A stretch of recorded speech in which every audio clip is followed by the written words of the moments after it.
नमस्कार साथियों, राजस्थान इतिहास की आज की क्लास में आप सभी का स्वागत है।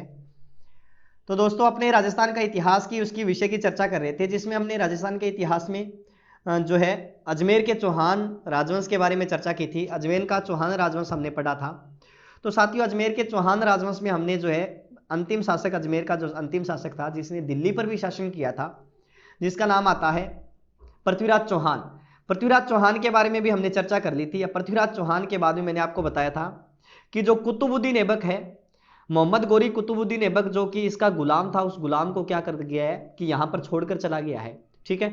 और इसी कुतुबुद्दीन ऐबक ने क्या किया कि जो हमें जो है आपके पृथ्वीराज है, पृथ्वीराज चौहान जो है, इस पृथ्वीराज चौहान के जो पुत्र हैं, पृथ्वीराज चौहान जो है, इस पृथ्वीराज चौहान के जो पुत्र हैं, पृथ्वीराज के पुत्र जिनका नाम आता है गोविंदराज, इस गोविंदराज को क्या है कि रणथंभौर की जागीर प्रदान कर दी। किसकी जागीर दे दी? रणथंभौर की क्या कर दी? रणथंभौर की जागीर प्रदान कर दी। किसको प्रदान कर दी रणथंभौर की जागीर? तो गोविंदराज को प्रदान कर दी। तो रणथंभौर में जो है वो राजवंश कौन सा रहा है, तो आपको ध्यान रखना है, रणथंभौर में भी कौन से राजवंश का शासन रहा है? चौहान राजवंश का शासन रहा है। और रणथंभौर में चौहान राजवंश का जो संस्थापक था, उस संस्थापक में नाम आता है किसका? गोविंद राज का। गोविंद राज का नाम आता है, जिसने लगभग 1194 में रणथंभौर में चौहान वंश की क्या रखी थी? नींव रखी थी। और ये जो रियासत है रणथंभौर की, ये किसने दी है? तो कुतुबुद्दीन ऐबक ने दी है। किसको? भरण पोषण के लिए, जो पृथ्वीराज का पुत्र है गोविंद राज। देखियो, पृथ्वीराज को दिल्ली को जी को सेनापति को तो नाम हो गोविंद राय, लेकिन ये जो है इसका नाम क्या है? गोविंद राज। इस गोविंद राज को क्या दी है कि यहाँ की जागीर प्रदान कर दी है। ठीक है। लेकिन इसके बाद में कोई राजा ज़्यादा महत्वपूर्ण तो है नहीं। जो इस रणथंभौर के इतिहास के अंदर जो महत्वपूर्ण शासक है, उसमें नाम आता है आपके हमीर देव चौहान का। किसका नाम आता है? हमीर देव चौहान का नाम आता है। तो अपने देखेंगे इसमें हमीर देव चौहान, जो कि लगभग जिसने 1282 से लेकर 1301 ईस्वी तक शासन किया था। कहां पर शासन किया था? 1282 से 1301 तक इसने रणथंभौर पर शासन किया था। इसके एक बार पिता का नाम भी पूछ लिया था, जेतर सिंह या जयसिम्हा नाम आता है पिता का। तो पिता का नाम क्या था? जेतर सिंह या जयसिम्हा। पिता का नाम क्या आता है इसके? जेतर सिंह या जयसिम्हा। तो मैं यहां लिख देता हूं, पिता कौन है? जेतर सिंह या जयसिम्हा। जयसिम्हा का जो है ये पुत्र था। ठीक है। का पुत्र कौन है? तो हमीर देव चौहान है। इसके बारे में आपको याद रखना है। हमीर देव चौहान की माता का नाम क्या था? हीरा देवी था। ठीक है। और ये क्या है कि चौहान राजवंश का, रणथंभौर के चौहान राजवंश का अंतिम महानतम अंतिम शासक है। और अंतिम के साथ साथ आप इसके लिए एक शब्द का प्रयोग भी कर सकते हो, जिसका नाम है महानतम शासक है। ठीक है। अंतिम के साथ साथ आप इसके लिए क्या प्रयोग कर सकते हो कि भी ये रणथंभौर के चौहान राजवंश का अंतिम और महानतम शासक है। तो इस हमीर देव के बारे में जो जानकारी है, वो जानकारी आपको कहां कहां से मिलती है? तो मैंने बहुत बार बताया है जानकारी के स्रोत के बारे में। अपने शुरू में इनके जानकारी के स्रोत पढ़े थे, जिसमें नाम आता है हमीर महाकाव्य। क्या नाम आता है? हमीर महाकाव्य, जो किसका है? नयन चंद्र सूरी का है। नयन चंद्र सूरी। हमीर रासो कौन सा ग्रंथ है? दूसरा हमीर रासो, जिसमें नाम आता है किसका? जोधराज या सारंगधर का है। हमीर हट, हमीर रासो जोधराज या सारंगधर का है। हमीर हट जो है वो किसका है? चंद्रशेखर का है। चंद्रशेखर का है। अगला नाम आता है सुरजन चरित्र। कौन सा चरित्र है? सुरजन चरित्र है। क्या नाम आता है? सुरजन चरित्र नाम आता है। सुरजन जो चरित्र है, सुरजन चरित्र, ये भी किसका है? तो ये भी चंद्रशेखर का है। तो ये जो है ये हमीर देव के बारे में क्या है? जानकारी देने वाले स्रोत हैं, जानकारी देने वाले ग्रंथ हैं। ठीक है। हमीर देव चौहान 1282 से लेकर 1301, पिता जेतर सिंह या जयसिम्हा का तीसरा पुत्र, माता हीरा देवी, चौहान राजवंश का अंतिम शासक या महानतम शासक। इसके बारे में जानकारी जो है हमीर महाकाव्य नयन चंद्र सूरी से, हमीर रासो जोधराज या सारंगधर, हमीर हट चंद्रशेखर और सुरजन चरित्र चंद्रशेखर, इनसे हमें क्या मिलती है? इसके बारे में जानकारी मिलती है। तो ध्यान रखना, हमीर ने भी पृथ्वीराज की तरह अपने जीवन में कौन सी नीति अपनाई थी? तो दिग्विजय की नीति अपनाई थी। दिग्विजय मतलब अपने आसपास के क्षेत्रों पर क्या कर लेना, अधिकार। जैसे पृथ्वीराज ने अपनाया था दिग्विजय की नीति, वैसे ही किसने अपनाई है, हमीर ने अपने राज्यकाल में दिग्विजय की नीति अपनाई है। इसके तहत इसने क्या है कि भीमरस के शासक, पहले तो ध्यान रखना भीमरस का शासक था जिसका नाम था अर्जुन, इस अर्जुन को इसने क्या किया, परास्त किया था। भीमरस के राजा अर्जुन को परास्त किया था किसने, हमीरदेव ने। दूसरी बात आएगी इसमें, चित्तौड़ जो है, चित्तौड़ के शासक इसने समर सिंह को पराजित किया था। किसको, समर सिंह को पराजित किया था। तीसरा इसमें नाम आता है धारावाही नगरी जो मालवा है, धार के शासक इसने भोज को पराजित किया था। किसको, भोज को क्या किया है, इसने पराजित किया था। इस तरह से जो है मतलब इसने दिग्विजय की नीति के तहत अपने आसपास के बहुत सारे शासकों को इसने क्या कर दिया, पराजित कर दिया, और उनके क्षेत्र पर इसने क्या कर लिया था, अधिकार कर लिया था। फिर भी ये राजस्थान के दक्षिण भाग को जीतता हुआ क्या है कि वापस अपने कहां आता है, रणथंभौर आता है। ठीक है, आने के बाद में इसने एक यज्ञ को आयोजन करवायो, यज्ञ का आयोजन करवाया जिसका नाम था कोटियेजन यज्ञ। कौन से यज्ञ का आयोजन करवाया था, कोटियेजन यज्ञ का आयोजन करवाया था। एक बार इनको पुरोहित पूछ लियो, वो पंडित कौन हो जिसको मंगलम भगवान विष्णु बोले करे नहीं, पुरोहित वो कौन था। तो कोटियेजन यज्ञ का जो पुरोहित है उस पुरोहित का नाम आता है विश्वरूप। क्या नाम आता है, विश्वरूप। विश्वरूप नाम का एक पुरोहित था जिसने कोटियेजन यज्ञ का आयोजन किया था। किसके समय में, हमीर के समय में। हमीर ने इस यज्ञ, कोटि मतलब प्रकार, मतलब जैसे जिसे मतलब बहुत सारे यज्ञ अश्वमेध की तरह ही होता है, बहुत सारे यज्ञों का जो है वो एक साथ ही प्रतिभर मिल जाए, कोटियेजन यज्ञ कहलाता है। लेकिन यहाँ पर कोटि मतलब प्रकार ही है, जिया वेदांत 33 कोटि लिखे हुए है, मतलब 33 प्रकार का देवता है। लेकिन आप पर भारतीय जी का लोग है बड़ा महान है, 33 प्रकार जी को है बिन के बढ़ा दियो, 33 करोड़ बढ़ा दियो, अर्थात अपने धार्मिक भावना जो है 33 करोड़ के देवताओं को मानती है। ठीक है, अब ये इसमें आएगा, विश्वरूप इसका पुरोहित था, प्रधान पुरोहित यही आएगा। अब इसके बाद में जो है इनका संघर्ष माना जाता है किसके साथ, जलालुद्दीन खिलजी के साथ। तो मैं हेडिंग डाल देता हूं, हमीरदेव चौहान वर्सेस जलालुद्दीन खिलजी। हमीरदेव चौहान वर्सेस जलालुद्दीन खिलजी। ठीक है, दोनों के बीच में संघर्ष का कारण, पहला कारण जो है संघर्ष का, वो मेन कारण जो है वो यही माना जाता है, मेन कारण जो है दोनों के बीच में यही माना जाता है कि जो है रणथंभौर दुर्ग का सामरिक महत्व था, जिसे जो है जलालुद्दीन खिलजी क्या है कि जो है पराजित जो है अधिकार करना चाहता है। भाई मेन बात यही है, इन दोनों के बीच में 2 युद्ध लड़े गए थे। कितने, 2 युद्ध इन दोनों के बीच में लड़े गए थे। पहला युद्ध जो है 1290-91 में लड़ा गया था, और दूसरा जो है 1292 में लड़ा गया था। तो दोनों के दोनों युद्ध किसके बीच में है, तो हमीरदेव चौहान और जलालुद्दीन खिलजी के मध्य है। रणथंभौर का बहुत सामरिक महत्व है। रण और थंबन की आसपास की पहाड़ियों से घिरा होने के कारण इसका नाम रणथंभौर। रणथंबन नेर नाम का जो है राजा भी हुआ है जिसने इस दुर्ग का निर्माण करवाया था। प्राचीन समय में ये आता है, और चारों ओर से ये जो है क्या है कि बहुत बड़ी बड़ी विशाल पहाड़ियों से घिरा हुआ रणथंभौर दुर्ग। मैं आपको फोटो के माध्यम से दिखा सकता हूँ, देखिए। तो दोस्तों आपको दिखाई दे रहा होगा आपकी मोबाइल स्क्रीन पर कि ये दुर्ग है, इस दुर्ग का नाम क्या है, जो आपको मोबाइल स्क्रीन पर दिखाई दे रहा है, इस दुर्ग का नाम क्या है, रणथंभौर दुर्ग है। कौन सा दुर्ग है, रणथंभौर दुर्ग आपको आपकी मोबाइल स्क्रीन पर दिखाई दे रहा होगा। तो ये रणथंभौर दुर्ग है जो बड़ी बड़ी ऊंची ऊंची क्या है कि पहाड़ियों से घिरा हुआ है। ये देखिए इसकी तस्वीरें मैं आपको कुछ और दिखा देता हूँ। ये किस तरह से चारों ओर जो है ये बहुत सारी पहाड़ियाँ आपको नजर आ रही होगी। ये थोड़ा सा अंदर का दृश्य है रणथंभौर दुर्ग के। और इसके बाद में ये देखो यहाँ पर भी जो है ये यहाँ पर दूर दूर से इस फोटो में भी आपको यहाँ पहाड़ियाँ नजर आ रही होगी। तो ये किला कौन सा है, रणथंभौर है। कौन सा किला है, रणथंभौर, जो चारों ओर से बहुत सारे क्या है कि पहाड़ियों से घिरा हुआ है। इसका ये सामरिक महत्व ही क्या है कि बहुत ज्यादा इंपॉर्टेंट रहेगा। सामरिक महत्व के कारण ही यहाँ पर जो है जलालुद्दीन खिलजी ने इस दुर्ग पर क्या किया था, अटैक किया था, आक्रमण किया था। अलाउद्दीन खिलजी बाद में आएगा। चलो दोस्तों अपने आगे इससे देखते हैं कि आगे इसके क्या हुआ है। तो आगे देखो क्या हुआ कि जैसे मान लो कि ये किला है, जैसे मैं यहाँ पर छोटा सा अपने हिसाब से एडजस्ट कर लेता हूँ, जिसका नाम क्या है, रणथंभौर दुर्ग। कौन सा दुर्ग है, रणथंभौर दुर्ग है। कौन सा दुर्ग, रणथंभौर दुर्ग। और रणथंभौर दुर्ग की इसी के पास में जो है एक कुंजी है, छोटा सा किला है, जिसका किलेदार जो है वो कौन था, ये दुर्ग का नाम आता है जाहिन दुर्ग।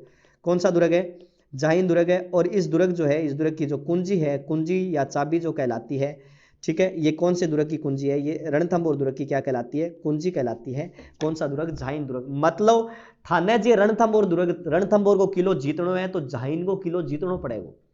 जाहिन के दुर्ग पर अधिकार करने के पश्चात ही आप रणथंभौर के दुर्ग पर क्या कर सकते हो, अधिकार कर सकते हो। ऐसे आप रणथंभौर के किले पर अधिकार नहीं कर सकते। और इसका जो रणथंभौर के किले का जो किलेदार था उसका नाम क्या था? गुरदास सैनी। क्या नाम हो? गुरदास सैनी। सैनी पहली बार है इतिहास के अंदर, सैनी, गुरदास सैनी। रणथंभौर जो है, रणथंभौर का जो है, रणथंभौर का शासक आपको पता ही है कौन है? हमीर देव चौहान है। हमीर देव चौहान है। रणथंभौर को शासक कौन है? हमीर देव चौहान है। लेकिन झाइन दुर्ग जी को शासक है, बिंगो नाम के है गुरदास सैनी है। अंग अब के हो कि दिल्ली को राजा बी टाइम में कौन है? जेके है। जेके मतलब जलालुद्दीन खिलजी है। जलालुद्दीन खिलजी जो है वो सेना लेकर आएगा, ठीक है। इसका जो प्रथम अभियान रहा था 1290-91 में रहा था, 1290-91 में रहा था। और इसने सबसे पहले कौन से दुर्ग को जीता? झाइन दुर्ग को जीता और गुरदास सैनी को क्या कर दिया? पराजित कर दिया। और बाद में क्या है कि कौन से दुर्ग की घेराबंदी कर ली इसने? रणथंभौर के किले की क्या कर ली है इसने? घेराबंदी कर ली है, ठीक है, पहले अभियान के अंदर। लेकिन पहले अभियान में ये इस किले को क्या है कि जीत नहीं पाया। पहले अभियान में रणथंभौर के किले को जीत नहीं पाया। तो कौन नहीं जीत पाया? हमीर जो है, हमीर के रणथंभौर किले को जलालुद्दीन खिलजी जीत नहीं पाया। इसीलिए इसका जो है इसी किले के विरुद्ध दूसरा अभियान रहता है। दूसरा अभियान रहता है। दूसरा अभियान कब रहता है? 1200 जो है 92 ईस्वी में रहता है। और दूसरा अभियान इस समय इसने कितनी 8 माह की क्या रखी थी? घेराबंदी रखी थी। इस 8 माह की घेराबंदी में भी ई किलन कौन जीत पायो? 8 माह की घेराबंदी में के समय भी इसने जो है इस किले को, ये किला जो है नहीं जीत पाया, नहीं जीत पाया। उस समय बताते हैं कि किसी एक व्यक्ति ने, एक इसके सेनापति ने, जिसमें नाम आता है उस सेनापति का, कि उस सेनापति का नाम आता है मलिक अहमद साहब। क्या नाम आता है? मलिक अहमद साहब। नाम आता है मलिक अहमद साहब। मलिक अहमद साहब जब मतलब घेराबंदी की है, घेराबंदी के बाद में मतलब घेराबंदी उठाने का जो है इसने प्रयास कर रहा है। अब ये भी अब मैं वापस जाऊंगा, अभी जीत तो पावा को नहीं। तब बताते हैं कि जो मलिक अहमद साहब था, इस मलिक अहमद साहब ने कहा आप घेरा मत उठाइए।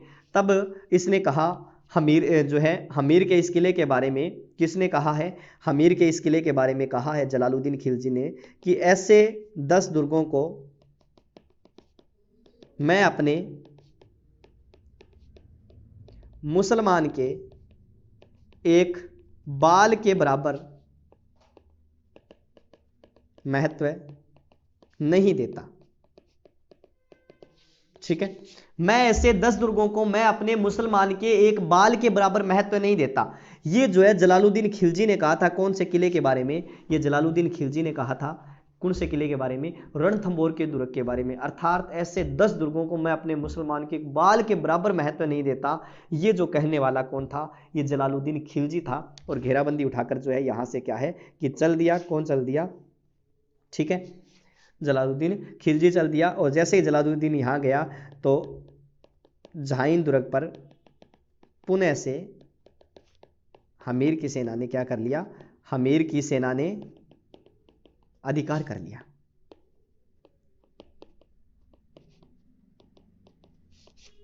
हमीर की सेना ने क्या कर लिया? अधिकार कर लिया। तो ये पहला जो संघर्ष है वो जलालुद्दीन खिलजी के साथ माना जाता है।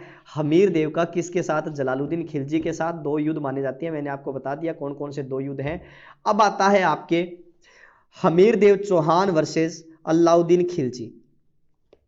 हमीर देव चौहान वर्सेस अलाउद्दीन खिलजी। एक के अलाउद्दीन खिलजी दिल्ली का शासक है, क्योंकि अलाउद्दीन खिलजी ने क्या करो, कहीं वो चाचो या ससुर है जिके गुलाम जलालुद्दीन खिलजी, उसकी इसने क्या कर दी? हत्या। और 1296 में यह क्या बन गया? राजा बन गया था, शासक बना था। 1296 में क्या है? शासक बना था, दिल्ली की राजगद्दी पर बैठा था। और इसके बाद में ये क्या करता है?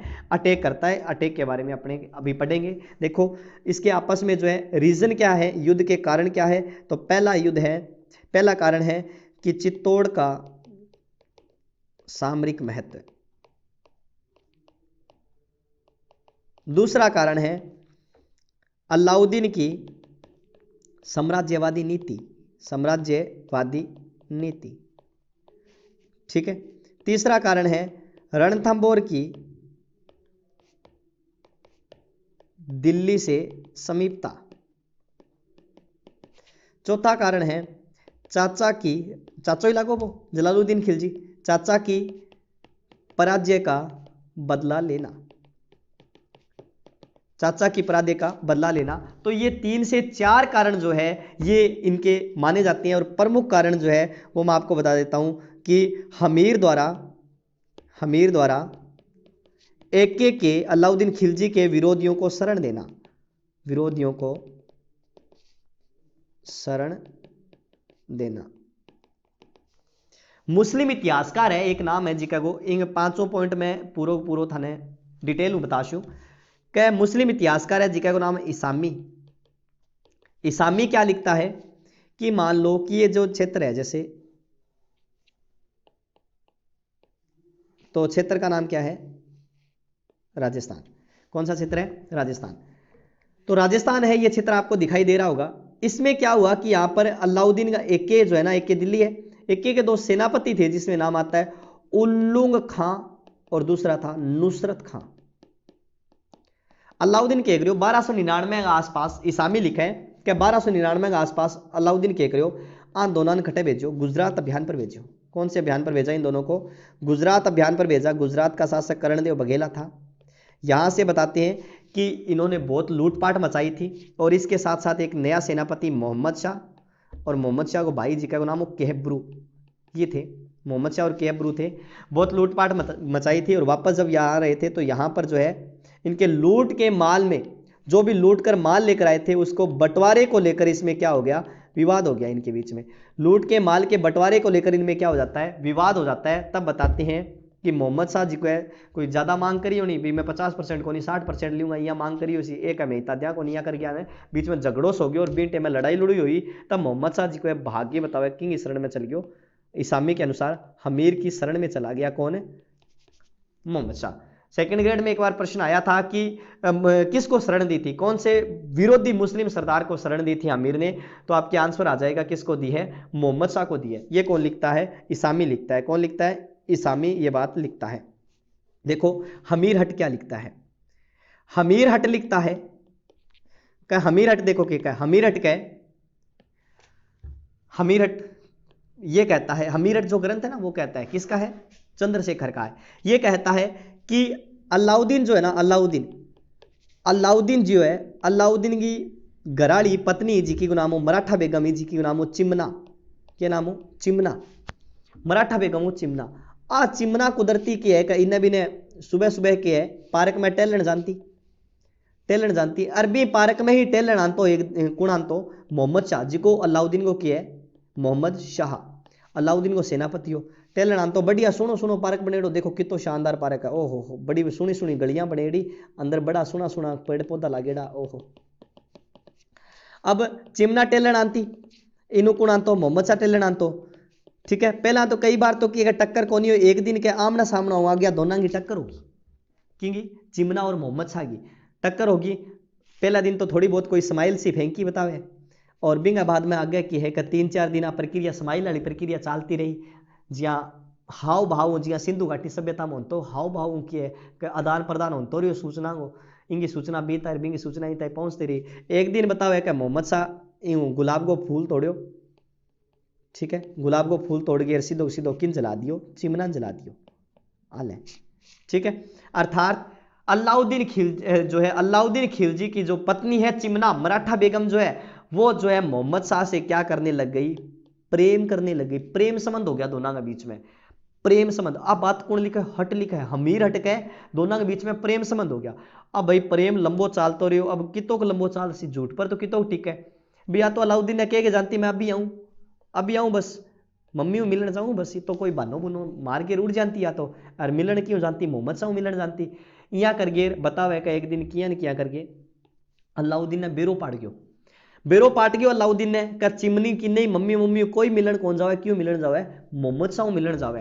तो अलाउद्दीन मोहम्मद शाह ने बुलायो, अलाउद्दीन की अरे मोहम्मद शाह कहीं करियो रहते हैं, अरे आपने इतनी सारी बेगमा है तू यहाँ के यार तेरे ला रहे मैं तो 50 लगा दूं, अरे तन्ने मेरे लिए चिमना मिली की, तन्ने मेरे लिए चिमनी मिली की। जब बताओ है क्या मोहम्मद शाह के हो क्या, देखो अलाउद्दीन अब तो प्रेम हो गयो है, ठीक है, तेरे क्या अलाउद्दीन प्रेम पाटे को नहीं प्रेम हो गयो है, और तू यहाँ जिका मैंने ऑफर दे नहीं भी दूसरी पत्नियां ले जा, ए ले जा बे ले जा, देख ले मेरे जच्चे को नहीं, मैं अपने हुसूलों से बगावत नहीं करने वाला, तौहीन ए मोहब्बत नहीं करने वाला, ये नजराना मुझे ना ही पेश करो साहिब, मैं चिमना को छोड़कर किसी और पे नहीं मरने वाला। ध्यान रखना इस बात का। अलाउद्दीन का पक्की बात है कि वो जमा पक्की है कि करे जा कर ले, ठीक है। तो यहाँ करके बतावे कि अलाउद्दीन ने कण के मोहम्मद शाह थोड़ी बहुत सुनाई है, हमीर हटा बात लिखे। बाद में कह के अलाउद्दीन ने आंदोना मारने को प्लान बनायो कण चिमना और मोहम्मद शाह का। अलाउद्दीन ने टपकावा आपा बनागा राजा रानी, बस टेंशन क्यों लेवे, ठीक है, राजपाट चलावांगा बढ़िया तरीका हूं। तब बतावे कहीं बात को पतो किन चाल जे, अलाउद्दीन ने चाल जे, और अलाउद्दीन के करे फिर आंदोलन पकड़ने को आदेश जारी कर दिया। ये दोनों लिए भाज के खटा उड़ जे, किंग शरण में उड़ जे। तो दोनों भाज के जो है जो शरण में चले जाते हैं, कौन, चिमना और मोहम्मद शाह किसकी शरण में चले जाते हैं, तो हमीर देव चौहान की शरण में चले जाते हैं। भी जिया ही हो आपका विरोधी सरदारन शरण दी है, कण दी है, ठीक है। अलाउद्दीन के विरोधी सरदारों को हमीर देव ने क्या दी थी, शरण दी थी। अलाउद्दीन के विरोधी सरदारों को हमीर देव ने शरण दी थी, जिनमें नाम आवा मोहम्मद शाह। मोहम्मद शाह वेरी इंपॉर्टेंट है। अब बतावे का टेलीफोन वगैरह भी करियो, बतावे अलाउद्दीन की नहीं करियो, एक के टेलीफोन भी करियो हमीर ने, करे बनपुठा भेज दे रहे। तो हमीर कहेगा देखो जी अब तो शरणागत है, शरणागत की रक्षा करनो मेरो परम कर्तव्य, मैं वचन दे चुके हूं कि मैं जब तक हूं, जब तक अगर मेरो राजपाट भी चले जाओ पर मैं थारी रक्षा करूंगा। अर्थात मैंने क्या है वचन दे दिया। वो सुना है ना आपने, रघुकुल रीत सदा चली आए, प्राण जाए पर वचन न जाए।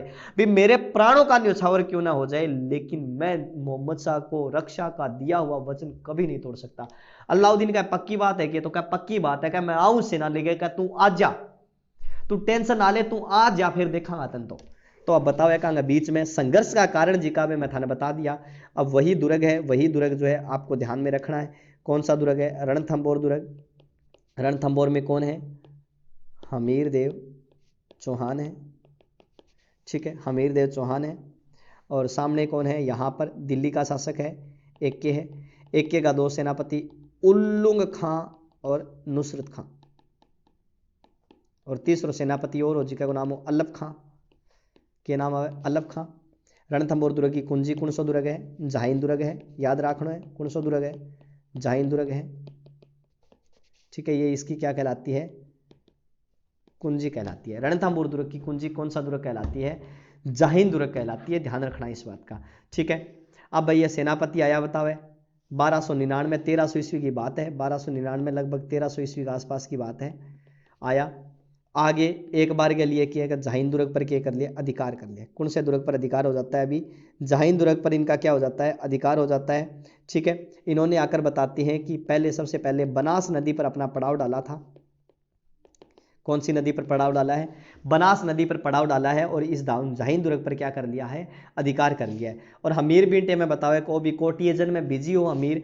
हमीर भी आपके दो सेनापति भीम सिंह है और धर्म सिंह ने भेज दिए। भीम सिंह है और धर्म सिंह को भेज देते हैं, भीम सिंह और धर्म सिंह को क्या कर देते हैं, भेज देते हैं, ठीक है ना। किसके लिए, सामना करने के लिए, कौन सी सेना का सामना करने के लिए, तो उल्लुग खां या अलाउद्दीन खिलजी की जो भी सेना है, इन सेनाओं का सामना करने के लिए क्या है कि, ठीक है, भेज देते हैं। अब बतावे कि इन युद्ध में क्यों हो, कि इन युद्ध में क्यों हो, कि भीम सिंह और धर्म सिंह नेतृत्व में जी की सेना ही नहीं बड़ सेना के करो उल्लुग खां और नुसरत खां, उल्लुग खां और नुसरत खां जो है, इन दोनों की सेनाओं को इसने क्या कर दिया, पराजित कर दिया। इसकी सेना जो है भीम सिंह और धर्म सिंह के नेतृत्व में जो भी सेना थी, ये सेना जो है वो क्या हो गई थी, पराजित हो गई थी एक तरह से। आपको ध्यान में रखना है किसके नेतृत्व में, उल्लुग खां और नुसरत खां के नेतृत्व में जो भी सेना हुई है, वो सेना जो है एक बार के लिए क्या हो जाती है, पराजित हो जाती है, ठीक है। विजयी राजपूत क्या करते हैं कि जो राजपूत योद्धा, जो चौहान योद्धा इस युद्ध में जीत गए थे, वो क्या करते हैं, जो लूट का माल है ना, वो लूट का माल लेकर जो है वो कहाँ जाते हैं, दुर्ग की तरफ जाते हैं। कहाँ जाते हैं, दुर्ग की तरफ जाते हैं, जिसमें नाम किस किस का आता है, भीम सिंह और धर्म सिंह। दोनों किले के कने जावे, किले कन जावे, तब बतावे कि अचानक हुई पिछू अल्लफ खां आक्रमण कर दिए का आक्रमण। कौन सा हो जाता है, अल्लफ खां क्या कर देता है, आक्रमण कर देता है, ठीक है।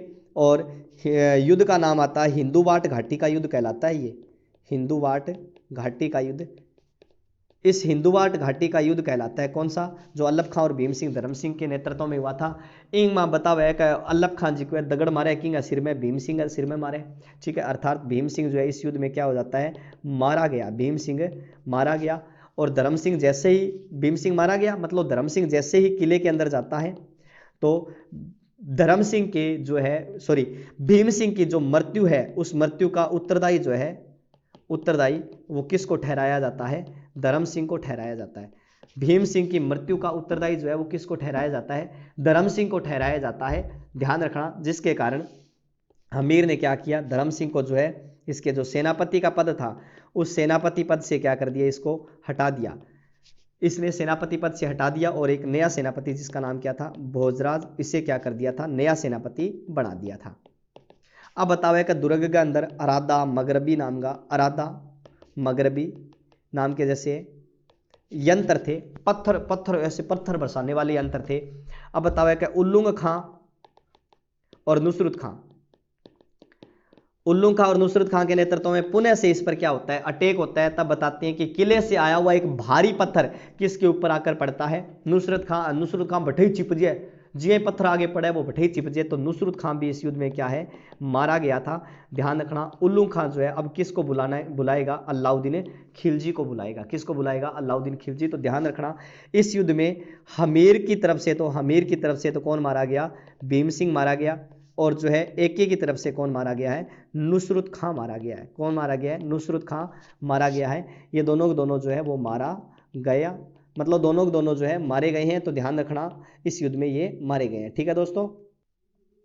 अब भाई मैंने आपको बताया था ना, जो भोजराज जो है, जो नया बना है सेनापति जो बना, अब नया आदमी था, इसे व्यवस्था संभाली नहीं गई, बिगड़ी व्यवस्था थी, संभाली नहीं गई। ठीक है, और भोजराज जो है बताते हैं कि ये इसे नई व्यवस्था जो है संभाली नहीं गई। तब बताते हैं कि उसको तो अंधा ही करवा दिया गया था, धर्म सिंह को तो अंधा ही करवा दिया गया था, व्यवस्था संभाली नहीं गई, इसीलिए इसको भी क्या कर दिया, राजगद्दी के पद से, राजगद्दी तो नहीं है, क्या कह सकते हो, सेनापति की जो गद्दी है, सेनापति के पद से क्या कर दिया, हटा दिया। ठीक है, अब बताते हैं कि ये जब इसको हटाया गया तो ये किसकी शरण में चला गया, एके, और एके ने किया, एक भड़कान लाग गयो, भड़का दिया हमीर के विरुद्ध। एके को भड़का दिया किसने, भोजराज ने। पहले तो भड़का हुआ था ही, उसके बाद में फिर से इसको क्या है कि युद्ध के विरुद्ध जो है, युद्ध करने के लिए, या एके को हमीर के विरुद्ध भड़काना प्रारंभ कर दिया। किसने प्रारंभ कर दिया, भोजराज ने प्रारंभ कर दिया। इसके बाद में क्या हुआ कि उल्लुग खां नुसरत खां का आक्रमण मैंने आपको बता ही दिया था, वो पूरा का पूरा जिस तरह से हुआ है। अब क्या हुआ कि अलाउद्दीन खिलजी फिर आएगा। अलाउद्दीन खिलजी ने बताते हैं कि बीच में जो है इसकी पुत्री जो थी ना, हमीर की देवल देवी, उसकी डिमांड भी की थी। अलाउद्दीन ने जो है जाइन दुर्ग पर अधिकार करके उसका नाम नौ शहर भी किया था। अब अलाउद्दीन आएगा कौन से दुर्ग की तरफ है, हमीर देव के कौन से दुर्ग की तरफ है, रणथंबोर दुर्ग की तरफ। रणथंबोर के किले की तरफ कौन आएगा, अलाउद्दीन खिलजी आएगा अब आक्रमण करने के लिए। तो क्या करेगा अलाउद्दीन खिलजी, कन्नस से आगे कहे मैं तो संधि करूंगा, मैं तो युद्ध कौन करूं, क्योंकि अब रणथंबोर दुर्ग में हमीरदेव चौहान जी को है, वो खुद की एक बीजी है। हमीरदेव चौहान कोटियजन में बीजी है, कोटियजन यज्ञ चालन लाग रहे विश्वरूप के नेतृत्व में, बठे बीजी है, तो खुद आ कौन सक्यो। तो ये वास्ते के अलाउद्दीन खिलजी मतलब ये संधि करेगा। और हमीर ने अपने नए सेनापति बना लिए थे, जिनका नाम आता है रणमल और रतिपाल। रणमल और रतिपाल दो नया सेनापति बना लिया। तो हमीर के करो रतिपाल ने भेज दिया। बात सन 1301 की है, जुलाई सन 1301 की बात है। रतिपाल को भेज दिया गया, रतिपाल को भेजा गया इस जो है अलाउद्दीन के साथ संधि के लिए। और रतिपाल को जैसे ही पहुंचा अलाउद्दीन के पास, अलाउद्दीन रतिपाल ने के लिए हाँ बोल की तारे सी, मतलब सौदा कर लिया इसने। वो क्या भाई 2 खोखा भेज दिए और तो की है। अर्थात अलाउद्दीन ने रतिपाल को कहा मैं तेरे को दुर्ग का शासक बना दूंगा, तू मेरी सहायता कर।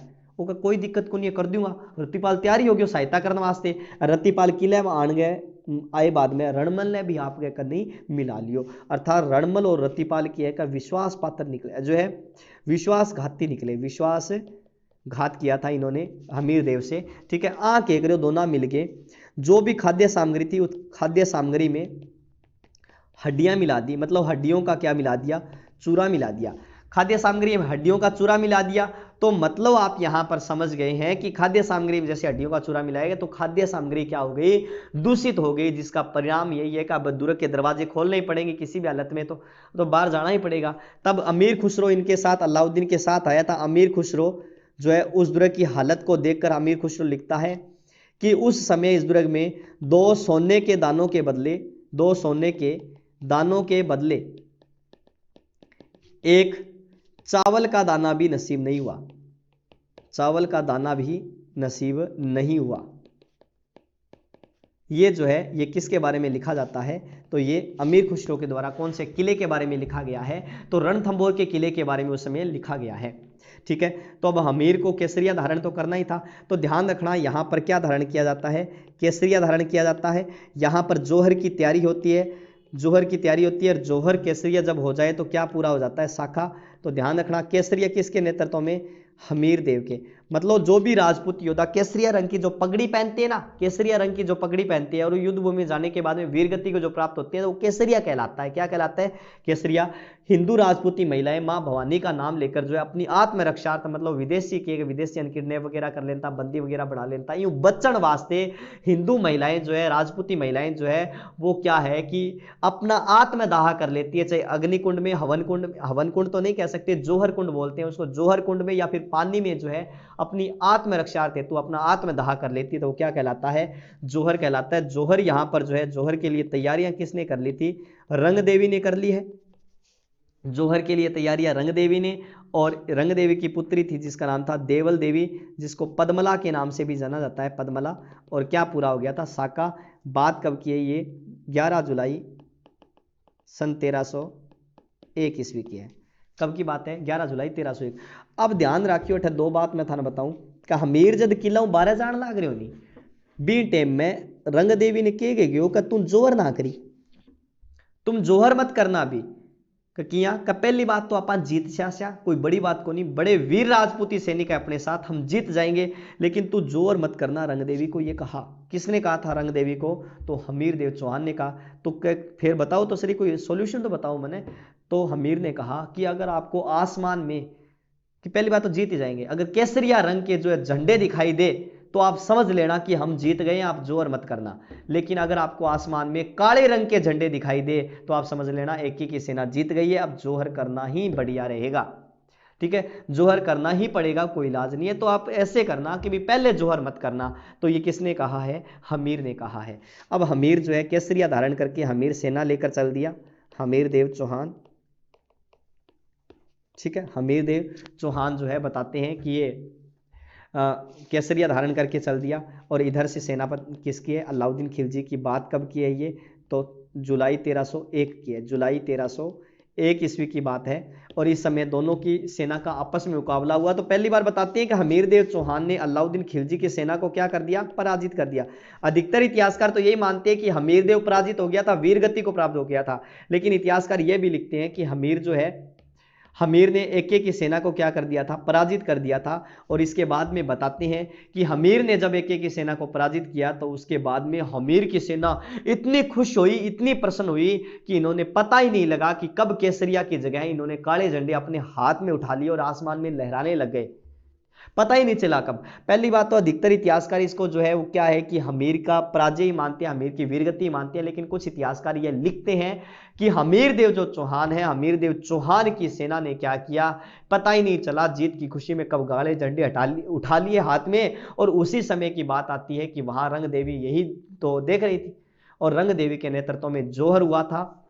ठीक है, जल में भी जोर हुआ है, पद्मला के नेतृत्व में। पद्मला तालाब है जो इसकी पुत्री है देवल देवी, उसका तालाब है, उसके नाम पर तालाब है, जल जोहर।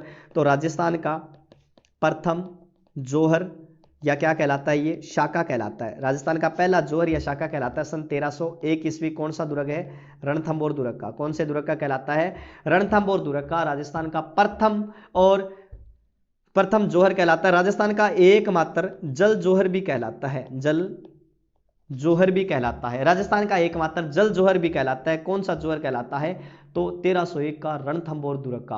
अब हमीर बतावे कि किले के अंदर गयो, किला में देखियो कि भी जोहर ओढ़ो पड़ो है, तब बतावे कि जो भी जोहर हुआ है उसका उत्तरदायी स्वयं को माना और भगवान शिव के सामने जो है अपना शीश काट के क्या कर दिया था, इसने अर्पित कर दिया था, शीश काट कर अर्पित कर दिया। इतिहासकार ये भी लिखते हैं शीश काट कर क्या कर दिया था, अर्पित कर दिया था। किसने कर दिया था, हमीर देव चौहान ने अपने आराध्य देव भगवान शिव के सामने अपना शीश काट कर अर्पित कर दिया था। ये बात आपको ध्यान रखने, विशेषता वेरी इंपॉर्टेंट बात है। कुछ ये लिखते हैं कि ये इससे वीरगति को प्राप्त हो गया है, लेकिन ये राजस्थान का क्या कहलाता है, प्रथम जोहर या शाका कहलाता है। याद रखना, राजस्थान का प्रथम जोहर या क्या कहलाता है, शाका कहलाता है। सन 1301 ईस्वी। आक्रमण किसका, अलाउद्दीन खिलजी का आक्रमण है। किसके नेतृत्व में जोहर हुआ है, तो रंग देवी के नेतृत्व में जोहर हुआ है। इसकी पुत्री जो है देवल देवी है, इसके नेतृत्व में जल जोहर हुआ था। यह भी प्रश्न आपके लिए बन सकता है। इसके अलावा इसके साथ जो अमीर खुसरो था ना, अमीर खुसरो जैसे ही इस दुर्ग को अलाउद्दीन ने जीता, बाद में जीते गई। अब दुर्ग में शासक तो है ही नहीं, ठीक है, जीते गई। तब बताते हैं कि अमीर खुसरो लिखता है जीतने के बाद कि आज कुफर